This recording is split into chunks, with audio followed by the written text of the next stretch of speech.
आइए मिलवाते हैं आपको ऐसे पुलिस अफसर से जिन्होंने दौरान ड्यूटी रिकॉर्ड किताबें बच्चों के पसंदीदा मज़ामीन पर लिख डाली।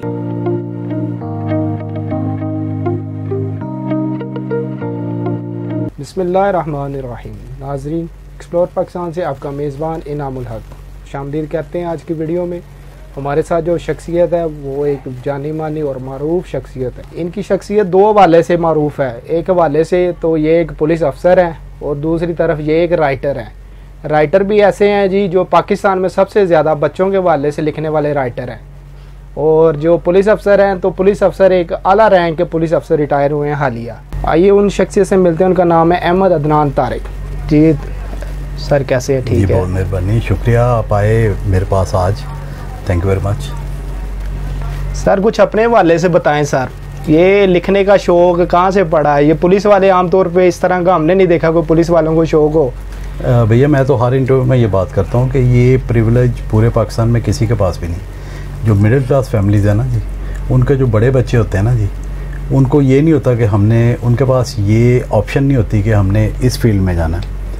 वो उन्होंने जब 21 साल का होना ना तो उनको ये फ़िक्र पड़ जाता है कि मेरे फादर ने सारी ज़िंदगी जॉब की, अब मैंने उसका साथ देना। तो जो भी रास्ते में जॉब आ जाए। अब मेरा देख लें, शौक़ मेरा लिखने पढ़ने का था, जॉब मैंने की पुलिस में। तो अभी सभी दुनिया हैरान है कि जी देखें जी, शौक़ आपका जो है पुलिस की नौकरी कहाँ और लिखना पढ़ना, और स्पेशली बच्चों के लिए कहाँ। लेकिन ये एक डिलेमा है पाकिस्तान में कि आप अपनी मर्ज़ी की नौकरी नहीं कर सकते, ज़रा आपने अपने बाप का साथ देना। तो इसी वजह से जो ज़िंदगी में पहली नौकरी आई वो मैंने कर ली। उसके बाद जब मुझे टाइम मिला तो फिर मैंने वो किया जो मेरा शौक़ था। सर ये एक बात पूछना चाहता हूँ, वैसे ये पढ़ने लिखने का शौक़ आपको कहाँ से आया हुआ? ये नहीं, पढ़ने लिखने का शौक़ ऐसा था कि मेरे फादर एक्साइज ऑफिसर थे, लेकिन वो एम ए इंग्लिश थे। इसी तरह मेरी वालदा वो डबल एम ए थी और वो हेड मिस्ट्रेस थी। मेरी जितनी भी आंटीज़ हैं ननियाल में, ददियाल में, मेरी फूफियाँ, मेरी खालाएँ, वो सब एजुकेशन से बिलोंग करते हैं। महासवाए मेरे फादर जो एक्साइज में थे और मैं पुलिस में चला गया। तो जब बचपन मेरा गुजरा वो मेरी माँ के साथ ही था। तो वो उन्हीं के स्कूल से फिर ये किताबें जो हैं, उन दिनों में जब मैं बच्चा था, तो ये बड़ी पुरानी बात है अब, तो 70s मिड 70s की बात है। उस वक्त लोगों के घरों में टेलीविज़न नहीं था इतना। अब पूरा तानले वाला कस्बा देख लें, वहाँ सिर्फ 2 टेलीविज़न थे। एक मेरे घर में था, एक शेख मुजफ्फर थे, अल्लाह जन्नत नसीब करे, उनके घर में।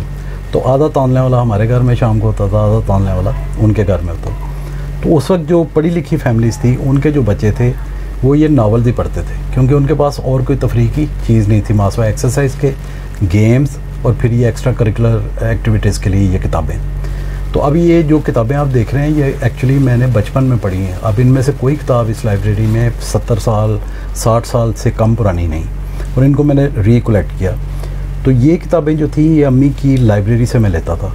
उस वक्त जितने हाई स्कूल थे हमारे दौर में, एक बहुत बड़ा अदारा गुजरा है बच्चों के लिटरेचर के लिए, जिसको हम फिरोज सन्स के नाम से जानते हैं। जी। तो फिरोज सन्स की सारी किताबें जो हैं वो मुख्तलिफ हाई स्कूल्स में जाती थी, तो वहीं से बच्चे फिर पढ़ते। मेरे घर में वो आ जाती थी अम्मी की वजह से, वहाँ से पढ़ना शुरू किया, शौक़ हुआ। उसके बाद फिर मैंने लिखना शुरू किया, और जब 15 साल का मैं हुआ तो तब पाकिस्तान का नंबर 1 मैगज़ीन जो अब भी नंबर 1 है, तालीम और तरबियत, उसमें मेरी कई कहानियाँ शाया हो गई थी। लेकिन फिर एक इंसिडेंट हुआ, मेरी वालदा की अचानक डेथ हो गई। मतलब वो सिर्फ माँ ही नहीं मरी बल्कि वो डबल एम ए माँ मरी।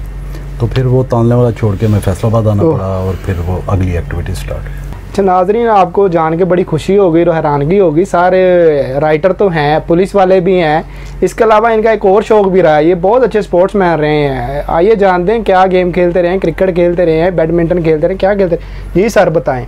एक तो आपको मैं ठीक कर दूं कि मैं अभी भी स्पोर्ट्स मैन हूँ। अल्दो एक इंसिडेंट की वजह से मतलब थोड़ा सा मैं वीक हुई मेरी टांग, वो आपको फिर आगे जाके मैं बताता हूँ। लेकिन ये है कि क्रिकेट मैंने स्टार्ट की 1977-78 में।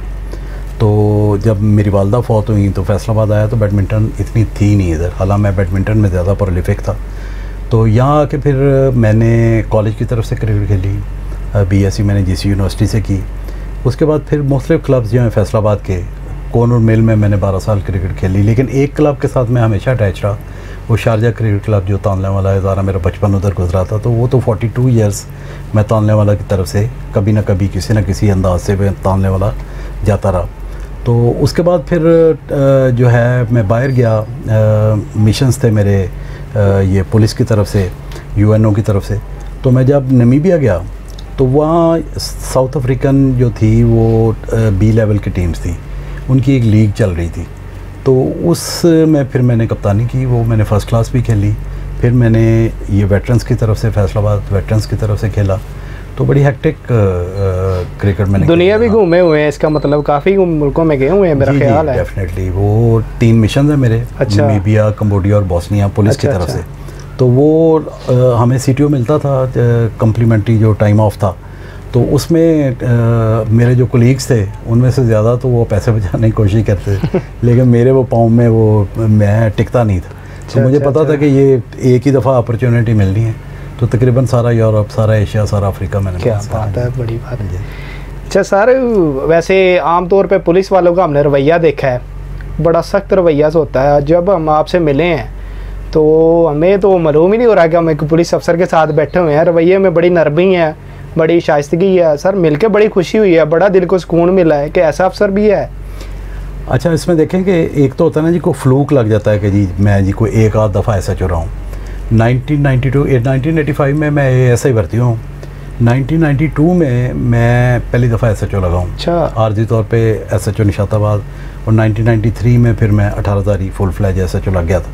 तो होल 32 साल जो है, और आपको मज़े की बात बताऊँ कि 14 जुलाई को जिस रात मैं रिटायर हुआ हूँ, हाँ जी, तो तब भी मैं SHO ही था। अच्छा। तो 60 साल की उम्र में बच्चों से वो एक सीट छीननी, 27-28 साल का SHO होता है, आपको पता। हाँ जी, हाँ जी। तो वो उनसे 12 थाने थे टोबा में, तो एक थाने में मैं SHO था। अच्छा। और ये भी मेरे लिए बड़ी ऑनर वाली बात है कि IG साहब की कॉन्सेंट से मैं SHO लगा था। मैं DSP लीगल के तौर पे काम कर रहा था टोबा, तो IG साहब की हिदायत से मैं SHO लगा जी कि ये इतना पढ़ा लिखा है कि इसको इंटरेक्ट करवाएं पब्लिक के साथ, ताकि ये पुलिस का इमेज जो है ना जी आगे स्टीक। नहीं, इमेज तो आपके वाले से हम जब भी देखते हैं हम कह रहे हैं कि पुलिस वालों का एक ये भी चेहरा है। हम देख के बड़ी खुशी हुई है सर, मिल के बड़ी खुशी हुई है। सर वैसे जब पुलिस में रहे हैं आप, तो कोई ऐसा वाक़या, कोई ज़िंदगी का कोई याद बन गई हो आपकी हमेशा के लिए, कोई इस तरह कोई वाक़या हुआ है कि पुलिस में रहते हुए आपके? मैंने जो मेरी मेमोरीज़ हैं, I will cherish all my life. तो एक तो मैंने ये एक किताब लिखी है पुलिस के बारे में, तो मतलब जो है ना जी वो जो मेरी याददाश्तें हैं, लेकिन इसमें मैंने ये केयर की है कि मतलब ये सिर्फ वो याददाश्तें हों जिन की हो गई हुई हैं ना जी, इनकी जुडिशल इंक्वायरीज़ वगैरह हो गई हैं, तो ये मेरी याददाश्तें ही हैं। अदरवाइज़ मैंने थॉरली इंजॉय किया है अपनी जॉब को। और जितने भी इंसिडेंट, आपको पता है SHO लगे हुए तो रोज़ ही कोई ना कोई इंसिडेंट होता है। मेरी ज़िंदगी में जो बड़ा इंसिडेंट हुआ है वो 2 इंसिडेंट्स हैं। एक तो गढ़ फतेह शाह, मैं बहुत आई वाज वेरी यंग, तो वहाँ 5 कत्ल एक टाइम पे हो गए थे, और फिर वही कातिल जो है समुंदरी गए, और 3 उन्होंने उधर एक वकील साहब के चैम्बर में, वकील साहब को भी और 2 बंदे। तो फिर वो बड़ा नोटोरियस गैंग बना, फलकू सड्डल और वो अनवारी प्रोका वगैरह आप जानते हैं। तो अनवारी प्रोका वारदात उसने की थी, तो मैंने उसके बाकी जो बंदे पकड़े थे रहीमयार खां से जाके, और ये वो बंदे जो मैंने पकड़े वो फिर वो उनको छुड़ा के ले गया तानने वाला वहाँ से जुडिशल पे आए हुए थे अदालतों से, और वो रास्ते में अरशाद गुलाब साहब DSP थे, उन्होंने पीछा किया तो उन्होंने उनको फायर मारा जो उनके वो हेड पे लगा, और वो खासी देर कोमा में रहे। तो इस तरह की यादें। इसी तरह मुझे फायर लगा फिर साइयाँ वाले, मैं 2010 में था, तो मतलब मेरी फिर टांग पैरालाइज़ हुई। वहाँ भी 6 मर्डर हो गए थे एक इंसिडेंट में, और मैं पैरालाइज़ हो गया। तो उसी पैरालाइजेशन की वजह से मैं तो वो बच्चों के अदब को भूल चुका था, लेकिन जब फिर मैं बेड पे लेटा तो मैंने कहा इस तरह तो मैं मर जाऊंगा, तो मैं हिल ही नहीं सकता था। तो फिर मैंने गाड़ी निकाली, ड्राइवर को कहा बेटे को साथ लेना, एक पॉट लेना, आम बाथरूम में नहीं जा सकता था। तो फिर मैंने ये किताबें, आपको पता है जब बहुत तकलीफ़ हो ना जी, तो फिर या माँ याद आती या अल्लाह मियाँ याद। तो मेरी माँ के साथ ही ये किताबें अटैच थी। फिर मैंने ये किताबें ढूंढनी शुरू की। अच्छा, जब गाड़ी आगे मूव होनी ना, तो फिर वो मेरे जहन से निकल जाना कि मैं माजूर हूँ, क्योंकि वो चेंज होना वो सारा कुछ। तो मुझे वो बेड भूल जाता था, सारा कुछ भूल गया। हाँ, तो फिर वो इधर आके फिर मैंने हाई स्कूल्स जो हैं वो देखने शुरू किए। तो यहाँ लाइब्रेरीज़ के हाल ये था कि किताबें पढ़ी थी, किसी बच्चे को दी नहीं जा रही थी पढ़ने के लिए। तो मैंने कोई 500 हाई स्कूल्स जो हमारी रेंज के हैं 4 डिस्ट्रिक्ट्स के, उनको विज़िट करके उनकी लाइब्रेरीज़ अपने पैसों से मेंटेन करवाई। ये किताबें मैंने ढूंढी। फिर मैंने 1970 से मैगज़ीन पढ़ने शुरू किए, जहाँ से मैंने छोड़ा था। फिर मैंने लिखना शुरू किया। तो उसके बाद आप देख रहे हैं कि 50 किताबें हो गई अपनी। हाँ, नाज़रीन, जान के आपको खुशी होगी कि सर के पास एक ख़जाना है, और ख़जाना वो आम ख़जाना नहीं है, वो जो पढ़ने के शौक़ रखते हैं उनके लिए बहुत बड़ा ख़जाना है। ये ख़जाना है किताबों का, और ये किताबें आजकल की नहीं है, सर के पास कुछ सदियों पुरानी किताबें भी पड़ी हुई हैं। तो ये बात हम जानते हैं सर से कौन कौन सी किताब और कब से पढ़ी हुई हैं। जी सर बताएं किताबों के हवाले से। ये जो लाइब्रेरी अब मैंने मेंटेन करवाई, इनमें बड़ों के लिए किताब नहीं है कोई भी जी। वो मेरी अलग लाइब्रेरी है, वो मेरी अपनी पर्सनैलिटी के हिसाब से हैं जी। ये बच्चों की वो किताबें जो हम बचपन में पढ़ते रहे। इनमें कम से ज़्यादा से ज़्यादा पुरानी किताब तो 1916 की किताबें पढ़ी हैं, उससे भी पहले की पढ़ी हैं, लेकिन जो ज़्यादा से ज़्यादा पुरानी होंगी वो भी कोई 50 साल पुरानी होंगी, क्योंकि वो एक दौर था हमारा जो गुज़र गया। अब नए सिरे से अब भी किताबें दोबारा शाया होनी शुरू हुई हैं, अब दोबारा वो एक दौर आ रहा है। लेकिन ये 70s मिड 70s की जो किताबें हैं वो मैंने सारी ढूंढ के, अच्छा फिर ये है कि मैंने कोशिश की, मैं बड़ा इंपॉर्टेंट हो जाता कि ये सिर्फ किताबें मेरे पास थी, लेकिन मैंने इनको दोबारा छुपवाना शुरू किया और नए अंदाज से छुपवाना शुरू किया। तो मकतबा जदीद ये किताब पढ़ी हुई है मेरे पास ही सामने। तो ये इस तरह नहीं, यही किताबें जो हैं अब इनको वो नए रूप के तौर पे ना जी मकतबा जदीद है, तो उनको रिक्वेस्ट करके तो मैंने ये दोबारा किताबें छुपवानी शुरू की। तो थाउजेंड्स ऑफ बुक्स हैं पाकिस्तान में, जितनी किताबें बच्चों के लिए छपी हैं मेरा ख़्याल है उनमें से बेशतर इधर आपके पास मौजूद है। वैसे आपकी खिदमात के हवाले से अवार्ड कितने का मिल गए हुए हैं पाकिस्तान में, कुछ कोई कहाँ से अवार्ड मिले हैं? देखें, सबसे बड़ा अवार्ड तो ये है कि बच्चे जो हैं कोई मोर देन 1 मिलियन बच्चे मुझे फॉलो करते हैं, मुझे प्यार करते हैं। मेरा बड़ा अवार्ड ये है कि यूबीएल लिटरेरी अवार्ड मैंने विन किया है 2020 का। यूबीएल लिटरेरी अवार्ड जो है वो फैसलाबाद रेंज में मैं पहला राइटर हूँ जिसके पास है। 2021 में मैं दोबारा नॉमिनी हुआ, दोबारा मुझे नामजद किया गया, इनाम तो नहीं मिला लेकिन मैं दोबारा नामजद था। तो एक तो ये बड़ा इनाम है। सेकेंडली अब थोड़ी सी मर्मरिंग हो रही है, मतलब जो मेरे रिटायर्ड पुलिस ऑफिसर्स हैं, बल्कि पीएसपी ऑफिसर्स का एक बना हुआ ग्रुप इस्लामाबाद में, तो रिसेंटली मुझे पता चला कि वहाँ जमील हाशमी साहब हैं, एसपी रिटायर्ड हैं, तो उन्होंने कोई रिक्वेस्ट की है आईजी साहबान से, 2 साबिक आईजी साहबान से, एक नए आईजी साहब से, कि जी आफ्टर रिटायरमेंट इसको वो 17 इम्तियाज़ दिया जाए। अच्छा। हाँ जी, तो मतलब ये है कि इस तरह की चीज़ें देखें, बात करनी शुरू करें ना लोग तो फिर कुछ ना कुछ हो ही जाता है जी करने तो बेसिकली मैं अंडर अचीव था। मैं बॉटनी मिसिजोलॉजी से बीएससी हूँ, एमए इंग्लिश लिटरेचर हूँ, एलएलबी हूँ, एमसीएस हूँ।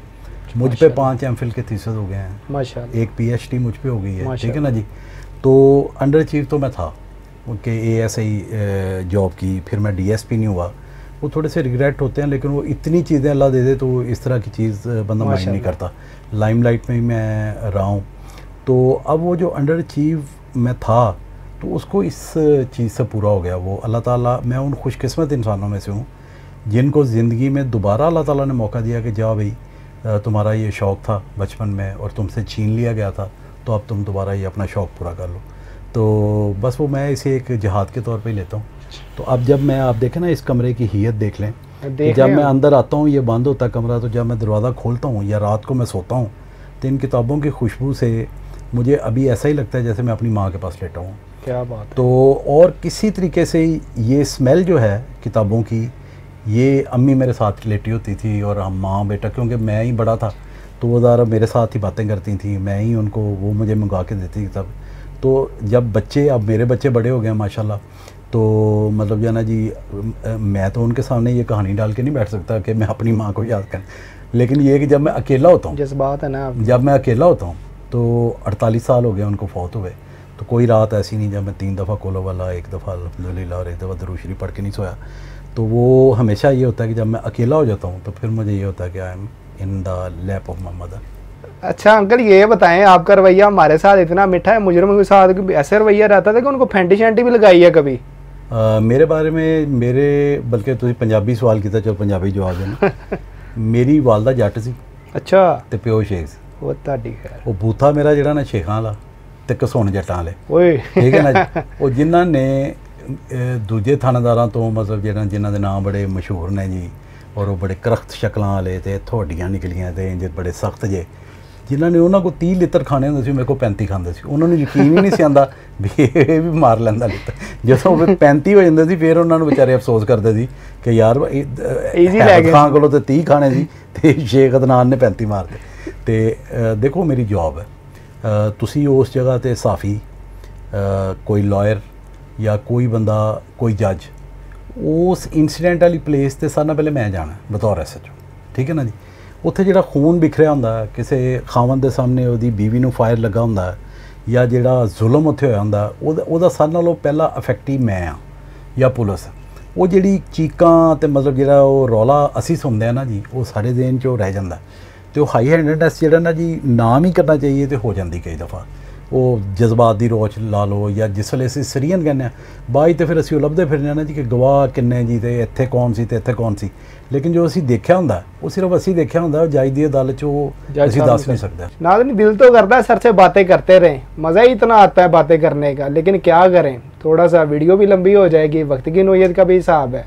तो चलते हैं वीडियो के इख्तिताम पे और सर पे इख्तिताम करते हैं सर की बात पे किसी पे। जी सर, मैंने आपका शुक्रिया अदा करना है कि आपने मुझे फैसलाबाद के जो चोज़न लोग हैं, सेलिब्रिटीज़ नहीं कहे ना, मतलब जो है ना जी जो काम कर रहे हैं, आर्ट के लिए काम कर रहे हैं या कुछ थोड़ा डिफरेंट काम कर रहे हैं, आपने उनमें मुझे शामिल किया। मैं उन सब से जूनियर भी हूँ और इतने बड़े बड़े जगाधरी नाम हैं। आप जब रिसेंट मुस्तकबिल में उनके करेंगे इंटरव्यूज़, तो जो आप इंटरव्यू करेंगे मेरे लिए वो एक बड़ी ऑनर की बात होगी कि मैं उनके साथ बैठा हूँ या आपने मुझे इस काबिल समझा। Thank you very much for coming और मैं आपका शुक्रिया अदा करता हूँ। बहुत शुक्रिया सर आपका।